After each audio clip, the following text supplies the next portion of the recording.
Hello दोस्तों, आज मैं आप सभी के लिए सीजीपीएससी प्री के ए सेट का क्वेश्चन आया है जिसके संभावित आंसर आपको मैं बताऊंगा।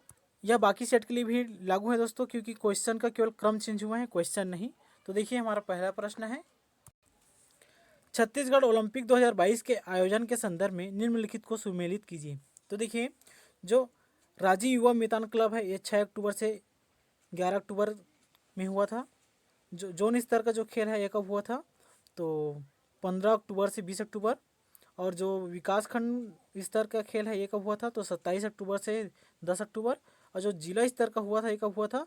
तो 17 नवंबर से 26 नवंबर। ठीक है, तो इस हिसाब से देखें तो इसका आंसर क्या रहेगा? ए रहेगा दोस्तों। तो इसका ए क्या है? सही आंसर है दोस्तों, ऑप्शन ए। ठीक है दोस्तों, नेक्स्ट है हमारा, छत्तीसगढ़ ओलंपिक 2022 के संदर्भ में निम्नलिखित में से कौन सा कथन सत्य है? तो देखिए, कथन है, इसमें कुल 24 खेल स्पर्धाएं हैं। सही है दोस्तों। गिल्ली डंडा खेल में गिल्ली की लंबाई 10.5 सेंटीमीटर थी, ये भी सही है। गिल्ली डंडा खेल में 2 निर्णायक होते हैं जिन्हें सुर सुसीरिया कहा जाता है, ये भी सही है दोस्तों। बिलसा खेल भी इसमें शामिल था, ये भी सही है दोस्तों। तो ऑप्शन के हिसाब से जाते हैं तो इसमें क्या रहेगा? 1 2 3 4, चारों ऑप्शन सही रहेगा दोस्तों, वही अपना आंसर है। तो ऑप्शन देखते हैं, तो आंसर क्या रहेगा हमारा दोस्तों? ए रहेगा, 1 2 3 4। ठीक है दोस्तों, अगला प्रश्न है हमारा, छत्तीसगढ़ के राष्ट्रीय आदिवासी नृत्य महोत्सव 2022 में शामिल देशों के बारे में सही कथन कौन कौन से हैं? तो देखिए दोस्तों, इसमें 10 देशों के कलाकारों ने भाग लिया था। साथ में जो टोक्यो, मोजाम्बिक, मंगोलिया, रवांडा और सर्बिया भी देशों ने भाग लिया था। इसके अलावा इंडोनेशिया, मालदीव, न्यूजीलैंड, रसिया और इजिप्ट, इन्होंने भाग लिया था। जबकि जो चौथा ऑप्शन में जो देशों के नाम दिए हैं, ये 2021 के महोत्सव में भाग लिया था। ठीक है, तो क्या रहेगा? चौथा नहीं रहेगा, चौथा गलत है। ठीक है, अब ऑप्शन देख लेते हैं दोस्तों। तो ऑप्शन है हमारे डी, क्या रहेगा? 1 2 3, क्योंकि जो चौथा है वो क्या है? गलत है। ठीक है, चलिए नेक्स्ट है हमारा, छत्तीसगढ़ के राष्ट्रीय आदिवासी नृत्य महोत्सव 2022 में प्रस्तुत नृत्य एवं संबंधित राज्यों को सुमेलित कीजिए। तो देखिए, जो चिराग है ये कहाँ से संबंधित है? मिजोरम राज्य से संबंधित है दोस्तों। जबकि जो हारून है ये कहाँ? तो उत्तराखंड। और जो लावा है ये कहाँ है? तो लक्षद्वीप।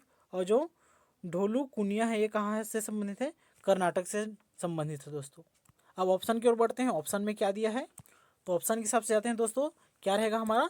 सी ऑप्शन सही रहेगा। ठीक है, चलिए, साथ में आपको कमेंट करके बताना है दोस्तों कि आपके कितने प्रश्न नहीं हो रहे हैं, ताकि हम कटअप को पता करके आपको बता सकें कि कितना कटअप जाने वाला है। ठीक है, अगला है, मुख्यमंत्री भेंट के मुलाकात के तहत माननीय मुख्यमंत्री श्री भूपेश बघेल के डोंगरगढ़ प्रवास के दौरान निम्नलिखित जनजातियों को अनुसूचित जनजाति में शामिल किए जाने की घोषणा की गई।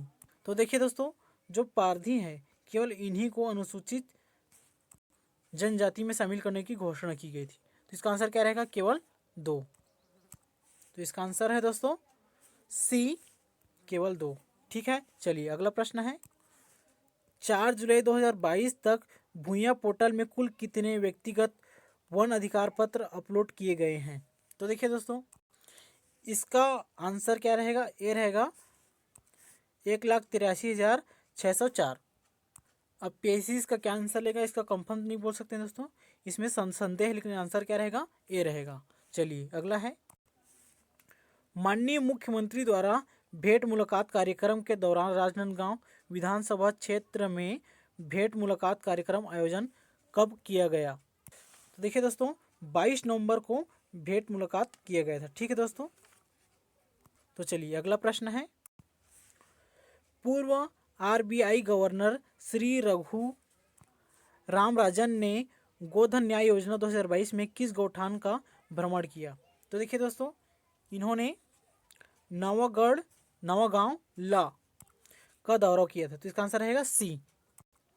अगला प्रश्न है हमारा, छत्तीसगढ़ राज्य महोत्सव 2022 में अलंकरणों से सम्मानित सम्मान एवं विभूतियों को सम्मिलित कीजिए।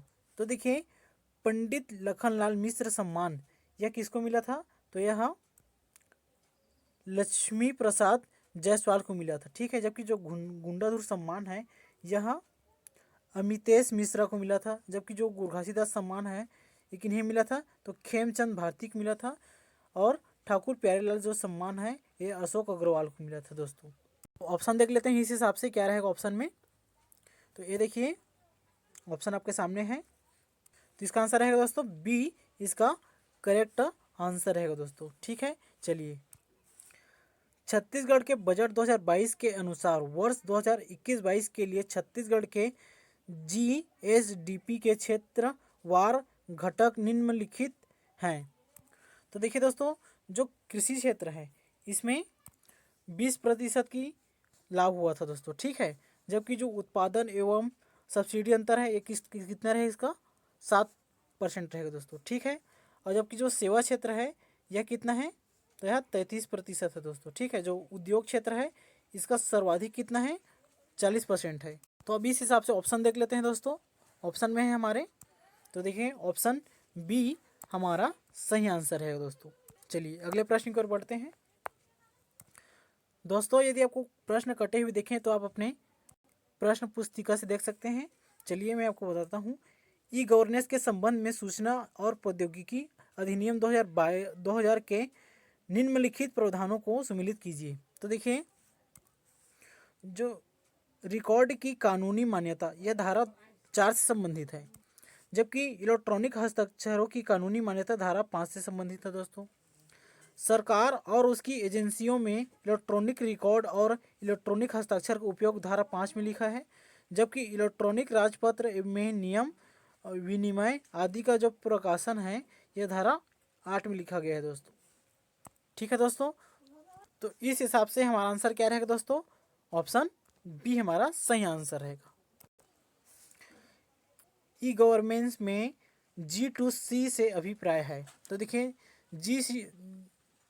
G2C से तात्पर्य है गवर्नमेंट टू सिटीजन। तो इसका आंसर क्या रहेगा, बी इसका सही आंसर रहेगा। प्रश्न है, छत्तीसगढ़ में NEGP के तहत संचालित योजनाएं। तो देखिए ऑप्शन है state wide area network, citizen contract centre, capacity building, एग्रीनेट्स एंड PDS।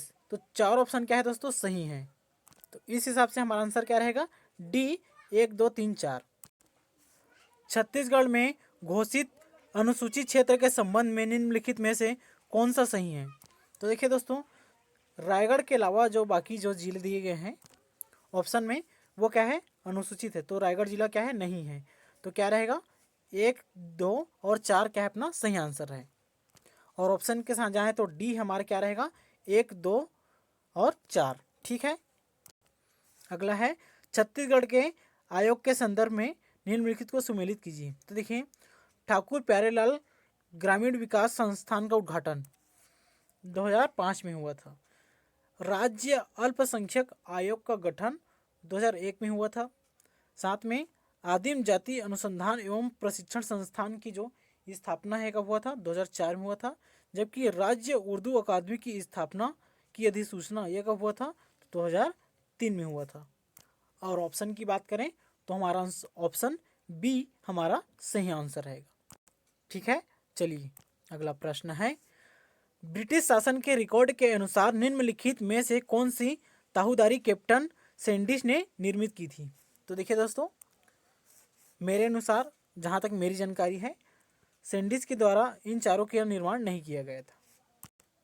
ठीक है, संभवतः यह जो क्वेश्चन है क्या रहेगा, विलोपित हो सकता है दोस्तों। ठीक है, और यदि इसका आंसर यदि विभाग द्वारा लिया जाएगा तो क्या लिया जाएगा, सिरपुर लिया जाएगा। क्योंकि जो सिरपुर का निर्माण कब हुआ था, तो 1830 में हुआ था। ठीक है, लेकिन 1830 से पहले कैप्टन सैंडिस का क्या हुआ था, अपने पद से मुक्त हो गए थे। ठीक है, और सिरपुर का जो निर्माण है कब हुआ था, किसके काल में हुआ था, तो मराठा काल में हुआ था दोस्तों। ठीक है, चलिए तो देखते हैं विभाग इसका क्या आंसर लेता है। चलिए अगला प्रश्न है, छत्तीसगढ़ में जिला पंचायत के गठन के बारे में क्या क्या सही है।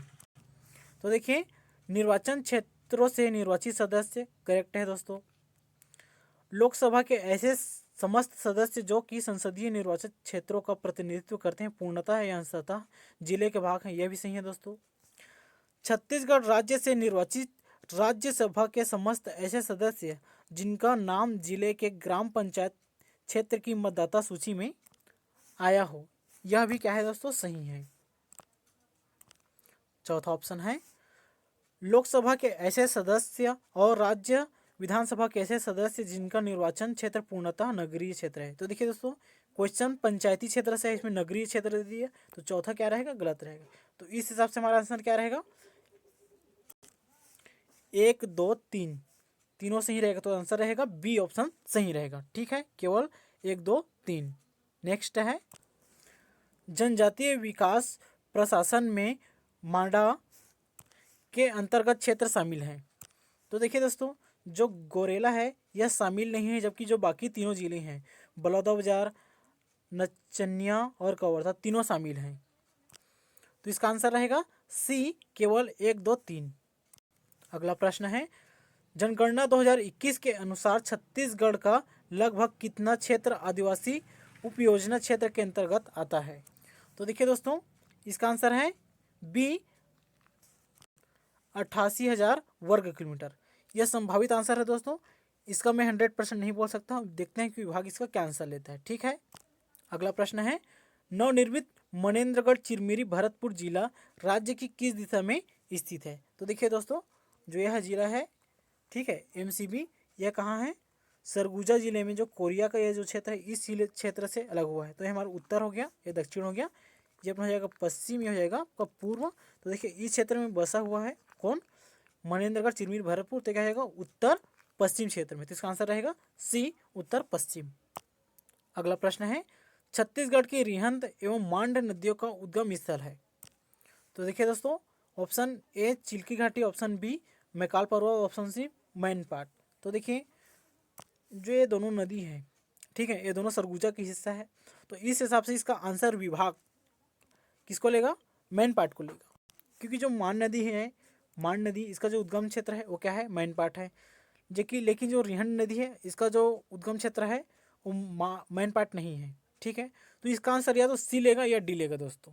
ठीक है, लेकिन सी के साथ आपको जाना चाहिए था और सी ही आ सकता है। अब देखते हैं विभाग क्या आंसर लेता है। ठीक है, चलिए अगला प्रश्न है माधेश्वर पहाड़ छत्तीसगढ़ के किस जिले में है। तो देखिए माधेश्वर पहाड़ कहाँ है, जसपुर में है। ठीक है, छत्तीसगढ़ में टिन का सर्वाधिक संचित भंडार क्षेत्र है। तो देखिए इसका आंसर क्या रहेगा, जो टिन है सर्वाधिक दंडकारण्य अर्थात दंतेवाड़ा क्षेत्र में सर्वाधिक पाया जाता है। ठीक है दोस्तों, छत्तीसगढ़ के निम्नलिखित में से कौन से अति निम्न सिंचित क्षेत्र जिले हैं। तो देखिए दोस्तों, जो बीजापुर है यहाँ वर्तमान में 5% सिंचाई की जाती है। ठीक है, जबकि जो मुंगेली है यहाँ 3% सिंचाई की जाती है, जबकि जो महासमुंद है यहाँ 41%। ठीक है, और इन तीनों को जोड़ें तो टोटल 49% आ रहा है दोस्तों। ठीक है, जबकि बिलासपुर में 56% है दोस्तों। ठीक है, अकेले कोरबा में 84% है दोस्तों, अकेले, केवल कोरबा की बात कर रहा हूँ, सुकमा और सरगुजा की नहीं। और दुर्ग में 72% की जाती है। तो देखिए यदि सिंचाई की प्रतिशत ही देखें तो इसमें तीनों मिलाकर 49 हो रहा है, जबकि इसमें अकेले 56, 84 और 72 है। तो इस हिसाब से हमारा आंसर क्या रहेगा दोस्तों, सी रहेगा दोस्तों, बीजापुर मुंगेली महासमुंद। अब देखते हैं कि विभाग इसका क्या आंसर लेता है। ठीक है, मड़वा ताप विद्युत संयंत्र की स्थापना निम्नलिखित में से किस जिले में की गई। तो देखिए इसकी जो स्थापना है मड़वा ताप, तो कहाँ की गई थी, जांजगीर चांपा में। अगला प्रश्न है सर्वाधिक लिंगानुपात दंडकारण्य के दंतेवाड़ा एवं कोंडागांव में होने के कारण। तो देखिए दोस्तों, इसके जो कारण क्या है, कन्या भ्रूण हत्या का अभाव, और दूसरा क्या हो सकता है दोस्तों, अगम्य क्षेत्र और पिछड़ा क्षेत्र। तो देखिए आपको ऑप्शन के हिसाब से चलना है, कैसे, तो देखते हैं। तो देखिए मान लीजिए जो शासन है वो क्या दिखाना चाहता है, क्षेत्र को पिछड़ा क्षेत्र दिखाना चाहता है, तो हाँ दो और, तो देखिए दोस्तों मान लीजिए जो शासन है वह क्षेत्र को पिछड़ा दिखाना चाहता है। ठीक है, तो वह किसके साथ जाएगा, कन्या भ्रूण हत्या और पिछड़ा वर्ग के साथ जाएगा, ठीक है, पिछड़ा क्षेत्र। लेकिन अगर क्षेत्र को अगम्य क्षेत्र दिखाना चाहता है, पिछड़ा नहीं दिखाना चाहता है, तो जो पीएससी है वो किसके साथ जाएगा, 2 और 3 के साथ जाएगा। तो इसका आंसर सी भी हो सकता है और डी भी हो सकता है, ठीक है। अब देखिए शासन तो की बात कर रहे हैं वर्तमान में, तो पिछड़े के साथ जाना चाहिए, तो इसका आंसर रहना चाहिए डी रहना चाहिए दोस्तों, ठीक है। चलिए अब विभाग इसका क्या आंसर लेते हैं देखेंगे, कुछ दिनों में पता चल ही जाएगा। सीता नदी क्षेत्र में किस वृक्ष की बहुलता है? तो देखिए जो सीता नदी क्षेत्र है यह धमतरी गरियाबंद क्षेत्र के अंतर्गत आता है, उस क्षेत्र में है, ठीक है, सीता नदी। और यहाँ जो बांस की बहुलता है ये सर्वाधिक है, लेकिन कुछ का मानना है कि यहाँ महुआ का क्या है, बहुलता सर्वाधिक है, ठीक है। तो इसमें दवा पत्ती के संभावना है दोस्तों, ठीक है, लेकिन मेरे हिसाब से इसका आंसर क्या रहना चाहिए, ये बांस रहना चाहिए, ठीक है। विभाग का क्या आंसर लेगा इसका, वो विभाग जाने। अगला है छत्तीसगढ़ के आर्थिक सर्वेक्षण 2021-22 के अनुसार वर्ष 2021-22 में स्थिर मूल्यों पर छत्तीसगढ़ के अर्थव्यवस्था के किस क्षेत्र में वृद्धि दर सर्वाधिक रही? तो देखिए दोस्तों जो विनिर्माण क्षेत्र है इसमें सर्वाधिक 20.38% सर्वाधिक वृद्धि रही, ठीक है। और आपको क्या देखना है, स्थिर मूल्यों पर बोला गया है, इस चीज को ध्यान में रखना है, ठीक है। यदि स्थिर मूल्य नहीं बोला जाता तो हम लोग किसके साथ जाते हैं, निर्माण के साथ जाते हैं। इसमें कितना रहता, 20.44%, ठीक है, 20.94%, ठीक है, निर्माण में। कब, जब स्थिर मूल्य नहीं बोला जाता, यहाँ पर स्थिर मूल्य बोला गया, इसलिए किसके साथ जाएंगे, विनिर्माण के साथ जाएंगे। आंसर क्या रहेगा, सी रहेगा। अब देखते हैं विभाग इसका क्या आंसर लेता है। अगला प्रश्न है छत्तीसगढ़ के आर्थिक सर्वेक्षण 21-22 के अनुसार वर्ष 2021-22 में स्थिर मूल्यों पर छत्तीसगढ़ की अर्थव्यवस्था के किस क्षेत्र में वृद्धि दर सबसे कम रही? तो देखिए जो पशुपालन क्षेत्र है इसमें 2.27% रहा दोस्तों, ठीक है। जबकि वनोपज एवं लट्ठ के क्षेत्र में, ठीक है, 1.57%। जबकि जो भंडारण है इसमें 1.33%, ठीक है। जबकि जो मछली उद्योग है इसमें कितना था, 7.68% था। तो सबसे कम बोला गया है, तो क्या रहेगा दोस्तों, भंडारण 1.33%, सबसे कम वृद्धि बोला गया है, ठीक है। चलिए अगले प्रश्न पर बढ़ते हैं। अगला प्रश्न है छत्तीसगढ़ के आर्थिक सर्वेक्षण 21-22 के अनुसार छत्तीसगढ़ के कृषि क्षेत्र में औसत वृद्धि दर स्थिर मूल्यों पर वर्ष 2012-13 से 2021-22 के मध्य रही। ऐसे प्रश्न हर साल पूछे जाते हैं दोस्तों। और देखिए इसका जो आंसर कितना है, 5.09%, ठीक है। अगला है छत्तीसगढ़ राज्य के अनुसूचित जाति आयोग के वर्तमान अध्यक्ष कौन है? तो देखिए जो वर्तमान अध्यक्ष कौन है, तो श्री के.पी. खांडे इसके वर्तमान अध्यक्ष हैं। नेक्स्ट है छत्तीसगढ़ के आर्थिक सर्वेक्षण 21-22 के अनुसार दिसंबर 2022 की स्थिति में मध्याह्न भोजन में लाभान्वित छात्रों की संख्या क्या है? तो देखिए दोस्तों इसका आंसर है 28.66 लाख छात्र, ठीक है, ए। अगला प्रश्न है छत्तीसगढ़ के बजट अनुमान 2021-22 के अनुसार कुल राजस्व प्राप्तियों में कर राजस्व का योगदान वित्तीय वर्ष 2021-22 में है। तो इसका आंसर क्या है दोस्तों, बी 62.05%। नेक्स्ट है छत्तीसगढ़ आर्थिक सर्वेक्षण 2021-22 के अनुसार छत्तीसगढ़ में वर्ष 2021-22 में किस तिलहन का सर्वाधिक उत्पादन हुआ? तो देखिए दोस्तों इसका आंसर क्या रहेगा, सी सोयाबीन। पिछले काफ़ी समय से, कुछ वर्षों से सोयाबीन ही पहले नंबर पे है दोस्तों तिलहन के क्षेत्र में। छत्तीसगढ़ आर्थिक सर्वेक्षण 2021-22 के अनुसार छत्तीसगढ़ के सकल राज्य घरेलू उत्पाद में वर्ष 2021-22 में स्थिर मूल्यों पर कृषि उद्योग और सेवा के क्षेत्र में क्रमशः योगदान रहा। तो देखिए दोस्तों कृषि उद्योग और सेवा बोला है, तो देखिए कृषि में कितना है, 16.73%, 16.73%। उसके बाद जो उद्योग में है कितना है, 50.6%। जबकि जो सेवा क्षेत्र में है 32.66%। तो इसका आंसर क्या रहेगा, बी। अगला प्रश्न है रतनपुर के निम्नलिखित कलचुरी शासकों के शिलालेख अथवा ताम्रलेख को उनकी प्राप्तियों के स्थान से सुमेलित कीजिए। तो देखिए जो पृथ्वीदेव प्रथम थे इनका जो शिलालेख अमोदस प्राप्त हुआ था, गोपाल देव का पुजारी पाल से हुआ था, जबकि प्रताप मल्ल का भिलाईगढ़ से हुआ था। बलौगढ़ से नहीं, भिलाईगढ़ लिखा ना चाहिए था दोस्तों, प्रिंटिंग मिस्टेक है, ठीक है। और बाहर साय का कोसगई से हुआ था, ठीक है। और ऑप्शन के अनुसार देखें तो ए ऑप्शन हमारा सही है, ठीक है दोस्तों। अगला प्रश्न है, रतनपुर के कलचुरी शासक रत्नदेव के सिक्कों में निम्नलिखित में से कौन सी विशेषता नहीं पाई गई है, नहीं पाई गई है बोला गया है दोस्तों। तो देखिए, जो गज शार्दुल है ये क्या है, जाज्वल्य, ठीक है ना, जाज्वल्य, जाज्वल्य देव प्रथम के सिक्कों में क्या थी, उकेरित थी, ठीक, ठीक है दोस्तों। तो इसका आंसर क्या रहेगा, ए रहेगा, गज शार्दुल विशेषता नहीं है, ठीक है। ये किसके थे, जाज्वल्य देव प्रथम के सिक्कों में थे। अगला प्रश्न है, रतनपुर राज्य में कलचुरी शासक रघुनाथ सिंह को अपदस्थ कर रघुजी ने वहां पर कब नए प्रशासक को नियुक्त किया। तो देखिए दोस्तों, इसके जो चारों ऑप्शन है वो क्या है, गलत है।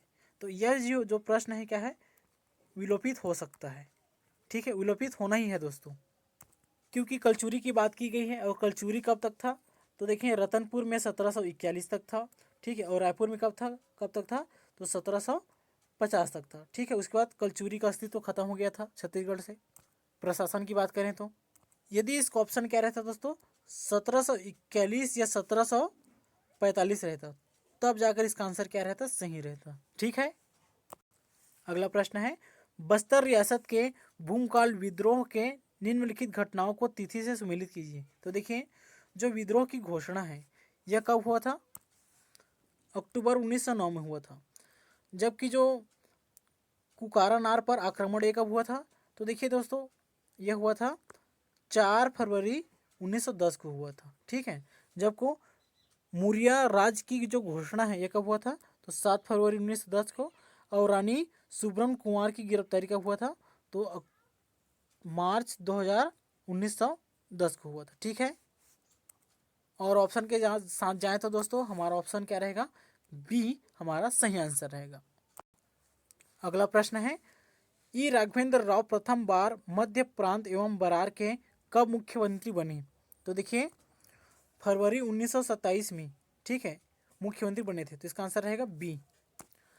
सविनय अवज्ञा आंदोलन के तहत निम्नलिखित जंगल सत्याग्रहों को उनके प्रारंभ किए जाने की तिथियों से सुमेलित कीजिए। तो देखिए, जो रुद्री जंगल सत्याग्रह है यह कब हुआ था, तो यह हुआ था 22 अगस्त 1930 को। जबकि जो तमोरा जंगल सत्याग्रह है यह कब हुआ था, तो यह 9 सितंबर 1930 को हुआ था दोस्तों। जबकि जो पकरिया जंगल सत्याग्रह है यह कब हुआ था, तो 7 अक्टूबर 1930 को हुआ था।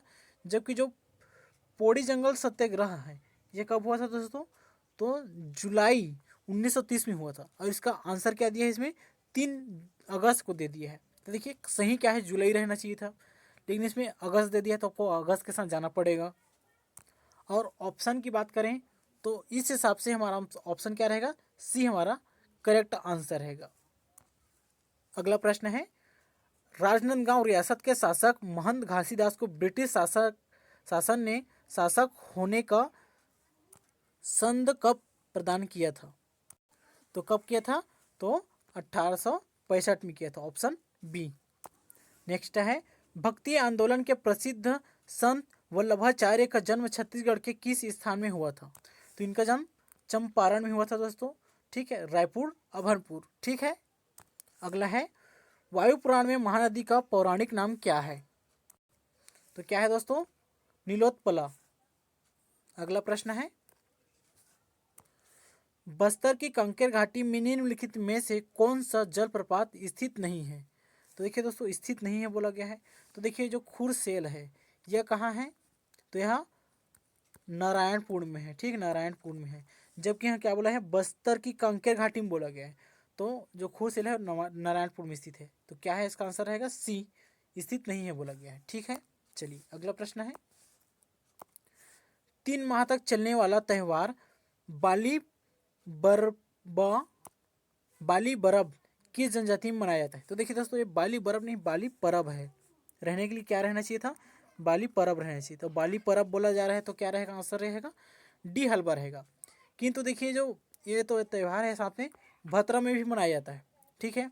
तो विभाग इसके आंसर डी ले सकता है, लेकिन इसका आंसर ए और डी दोनों है, तो इसमें थोड़ा कन्फ्यूजन है। अब विभाग क्या आंसर लेगा उसके हिसाब से जाएंगे दोस्तों। परब बोला गया है दोस्तों, मान लीजिए तो क्या रहेगा? हलवा 100% है। अब बर्फ बोला गया है तो आपको भद्रा और हलवा दोनों हो सकता है। अब देखते हैं आंसर। सोहर गीत किस अवसर पर गाया जाता है? तो देखिए, यह शिशु जन्म के अवसर पर मनाया जाता है दोस्तों। पंडवानी लोकगीत में प्रयुक्त होने वाला प्रमुख वाद्ययंत्र निम्नलिखित में से कौन सा है? तो देखिए, जो पंडवानी में खड़वाल और क्या रहेगा दोस्तों? तंबूरा, ठीक है। पंडवानी में खड़ताल और तंबूरा दोनों को भी उपयोग किया जाता है, तो इसका आंसर क्या रहेगा? बी रहेगा दोस्तों, खड़ताल। अगला है खंड अ से खंड ब को सम्मिलित कीजिए। तो देखिए दोस्तों, जो दीवार है यह भीख मांगते हुए गीत है, ठीक है। जबकि जो भरथरी है यह वैराग्य गीत है। साथ में जो ददरिया है यह क्या गीत है? तो यह प्रणय गीत है दोस्तों। जबकि जो फड़ी है यह व्यंग्य हास्य गीत है दोस्तों। इस हिसाब से इसका आंसर क्या रहेगा? डी इसका करेक्ट आंसर रहेगा। अगला प्रश्न है, छत्तीसगढ़ी शब्द फुसर फुसर का क्या अर्थ है? तो देखिए दोस्तों, फुसर फुसर का अर्थ क्या रहेगा? कानाफूसी करना, ठीक है दोस्तों। तो आपको कमेंट बॉक्स में कमेंट करके बताना है दोस्तों कि 50 क्वेश्चनों में से आपके कितने क्वेश्चन सही हो रहे हैं। इसके अगले पार्ट में हम बाकी 50 प्रश्नों के उत्तर देखेंगे। उसके बाद अगले में सी सेट का देखेंगे दोस्तों, ठीक है। और आपको कमेंट जरूर करना है दोस्तों, तभी आप हम कटअप का पता लगा सकते हैं कि कितना कटअप जा सकता है। तो धन्यवाद दोस्तों। यदि आपको हमारा सेशन पसंद आया होगा और ऐसे सेशन के लिए आप हमारे साथ जुड़े रहिए। धन्यवाद।